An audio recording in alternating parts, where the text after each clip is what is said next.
ओम नमः शिवाय, जय श्री महाकाल। तो आज का ये जो वीडियो है ये बहुत ही खास होने वाला है।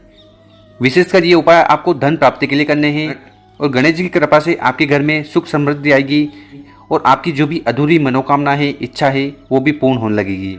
और साथ ही साथ आपके बच्चों की पढ़ाई के लिए, उनकी उन्नति के लिए, उनके जीवन में सुख समृद्धि के लिए भी आपको ये उपाय जरूर करना चाहिए ताकि उनके जीवन में तेज प्राप्ति हो। तो पूज्य गुरु जी की कथा को सुनकर ही ये उपाय बहुत अच्छे से समझाएंगे। उसके पहले इस वीडियो को लाइक कर दें और चैनल को अभी तक सब्सक्राइब नहीं किया है तो सब्सक्राइब जरूर करिएगा। तो इस वीडियो में हम आपको दो उपाय बताएंगे। तो जानते हैं पहला उपाय आपको हरे मूंग से करना है और ये उपाय विशेषकर गणेश जी को प्रसन्न करने वाला है और आपके जीवन में सुख समृद्धि और बुद्धि की प्राप्ति कराएगा। तो इस उपाय में जो सबसे पहले सामग्री हमें चाहिए वो है हरे मूंग। तो आपको हरे मूंग लेने हैं। कितने लेने हैं? मात्र 7 हरे मूंग लीजिएगा और जो हरे मूंग लो वो कहीं से खंडित नहीं होने चाहिए। तो इस प्रकार से साबुत हरे मूंग ले लीजिएगा। इसके बाद जो अगली सामग्री है वो है जल का लोटा। तो आपको तांबे का लोटा ले लेना है और इस तांबे के लोटे में आपको विशेषकर अपने घर से, अपने किचन से जल भर लेना है। फिर इन दोनों सामग्री को लेकर आपको पहुंच जाना है शिव मंदिर। ठीक, ये उपाय आप सुबह भी कर सकते हो और समय मिले तो शाम को भी कर सकते हो। तो समय की कोई भी पाबंदी नहीं है। तो शिव मंदिर में जाकर सबसे पहले नॉर्थ उत्तर दिशा की तरफ मुंह कर खड़े हो जाना है और ये उपाय करना है। ये उपाय धन प्राप्ति के लिए है, मनोकामना पूर्ति के लिए है और आपके बच्चों के जीवन में सुख समृद्धि के लिए है।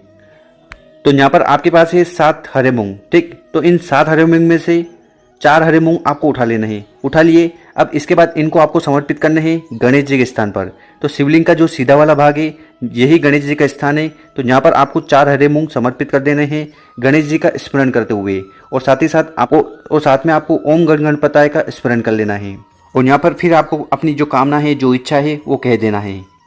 इसके बाद जो 5वां हरा मूंग है उसको आपको समर्पित करना है माता अशोक सुंदरी वाली जगह पर। तो ये जो मोटी सी लाइन होती है दोनों जलाधारी के बीच में, यहाँ पर आपको 5वां हरा मूंग समर्पित करना है श्री शिवाय नमस्तुभ्यम का स्मरण करते हुए।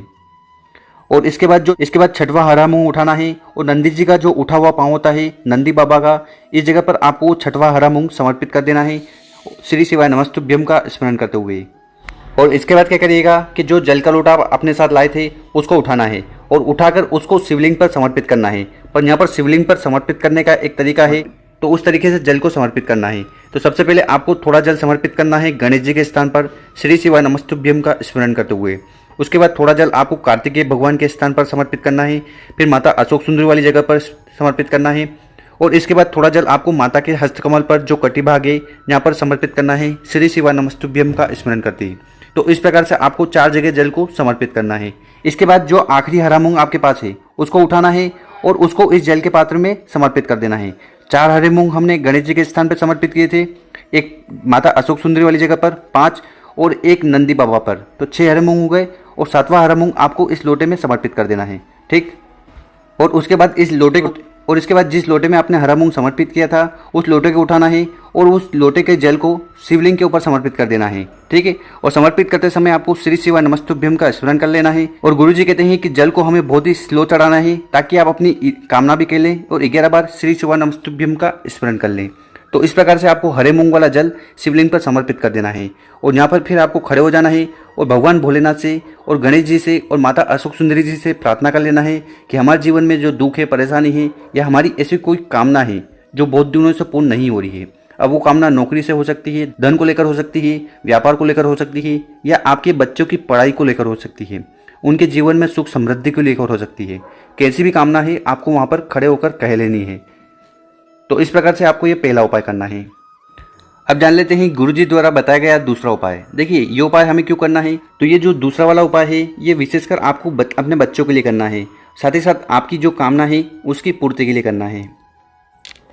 अगर आपका बच्चा पढ़ाई में कमजोर है या कुछ भी समस्या है तो तब भी इस उपाय को कर लीजिएगा। क्या है? तो इस उपाय में आपको लेने हैं गेहूं के दाने। ठीक है, गेहूं के दाने लेने हैं। कितने लेने हैं? 5 गेहूं के दाने। और जो गेहूं के दाने आप लो वो बिल्कुल भी कहीं से खंडित नहीं होने चाहिए। तो इस प्रकार से साबुत गेहूं के दाने आप ले लीजिएगा। इसके बाद आपको लेना है लोटा और लोटा लेना है तांबे का। ठीक, और इस तांबे के लोटे में आपको अपने घर से जल भर लेना है। और गुरुजी कहते हैं कि जब भी शिवलिंग पर आप जल समर्पित करने जाओ तो उस जल को आपको अपने किचन से भरकर ले जाना चाहिए ताकि आपके घर की जो समस्या है वो भी खत्म हो जाए और जो दोष है, ठीक, वो भी खत्म हो जाए। और फिर इन सामग्री को लेकर आपको पहुंच जाना है शिव मंदिर और ये जो उपाय है ये आप सुबह शाम कब भी कर सकते हो। सुबह समय मिले तो सुबह और शाम को समय मिले तो शाम को। शिव मंदिर में जाकर सबसे पहले आपको दक्षिण दिशा की तरफ खड़े हो जाना है और उत्तर दिशा की तरफ फेस होना चाहिए। इसके बाद क्या करना है कि आपको थोड़ा जल उठाना है और ये जो 5 गेहूं के दाने हैं इन पर छिड़क देना है। तो इनको आपको थोड़ा सा गीला कर लेना है। गीला हो गया, इसके बाद आपके पास जो 5 गेहूं के दाने हैं इसमें से 4 गेहूं के दाने को उठाना है और गणेश जी का जो स्थान है, ठीक, ये शिवलिंग का सीधे वाले भाग पर, तो यहाँ पर आपको समर्पित कर देना है श्री गणेशाय नमः का स्मरण करते हुए। और यहाँ पर ये गेहूं के दाने समर्पित करो, तब आपको वहाँ पर प्रार्थना कर लेनी है। अगर आपका बच्चा आपकी बात नहीं मानता, आपकी बात नहीं सुनता, बहुत ज़्यादा जिद करता है, उसकी मन की करता है, या आपका बच्चा बड़ा है और आप चाहते हो कि उसके जीवन में उसको उन्नति मिले, समृद्धि आए और उसके जीवन में जो धन से जुड़ी समस्या आ रही है वो खत्म हो, तो आपको वहाँ पर ये गेहूं के दाने समर्पित करते समय कामना कर लेनी है, कह लेनी। साथ ही साथ आपके मन में जो कामना है, जो इच्छा है, वो आपको वहाँ पर कह लेनी है।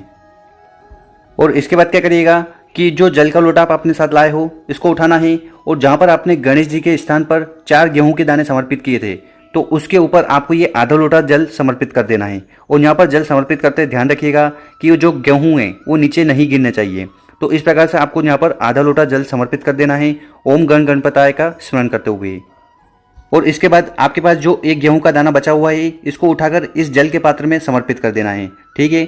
और इसके बाद इस लोटे को उठाकर आपको शिवलिंग के शीर्ष भाग पर समर्पित कर देना है श्री शिवाय नमस्तुभ्यम का स्मरण करते हुए। तो यहाँ पर हमने 4 गेहूं के दाने गणेश जी के स्थान पर समर्पित किए हैं और एक गेहूं का दाना इस लोटे में डालकर शिवलिंग के ऊपर उस जल को समर्पित कर दिया है। तो इस प्रकार से आपको ये उपाय करना है। तो गुरुजी ने कहा है कि इस उपाय को आप सुबह से लेकर शाम तक किसी भी समय कर सकते हो। गुरुजी ने कहा है कि इस उपाय को आप किसी भी दिन कर सकते हो अपनी कामना और बच्चों की कामना पूर्ति के लिए। और अगर आप इस उपाय को चतुर्थी वाले दिन करते हो, जो गणेश जी को समर्पित होता है, उस दिन अगर इस उपाय को करते हो तो आपको ज़्यादा लाभ देखने को मिलेगा। तो बस इतना सा उपाय करना है और वहाँ पर हाथ जोड़कर निवेदन करना है कि हे गणेश जी, हे भोलेनाथ, हमारे जीवन में या हमारे बच्चों के जीवन में सुख समृद्धि आए और वो जो भी कार्य करें, ठीक, अगर वो पढ़ाई करें तो उसमें वो सफलता प्राप्त करें, और वो अगर नौकरी करने जाएं या बिजनेस करें तो उसमें उनको सफलता मिले। तो ऐसी कामना आपको अपने लिए या अपने बच्चों के लिए कर लेनी है। आपकी वो कामना जरूर पूर्ण होगी, उनके जीवन में सुख समृद्धि आएगी। और यहाँ पर गुरुजी ने जानकारी दी है कि जब भी आप उपाय कर लें और शिव मंदिर से घर लौट रहे हो तो उस समय आपको क्या करना है कि नंदी जी के दोनों सिंह होते हैं, ठीक है। तो इन दोनों सिंह में से आपको भगवान शंकर के या जो शिवलिंग है उसके दर्शन करने हैं। तो यहाँ पर आप देख सकते हो इस फोटो में, तो ये दोनों सिंह है ना, तो इन दोनों सिंह से आपको भगवान के दर्शन करने हैं, भोलेनाथ के दर्शन करने हैं। और यहाँ पर फिर आपको नंदी जी के जो सीधा वाला कान है, आपको अपनी कामना कह देनी है। और सबसे पहले आपको शुरुआत करनी है ओम। तो ओम बोलकर आपको अपनी कामना नंदी जी को कह देनी है। आपकी जो समस्या है, कामना है, पूर्ण होगी।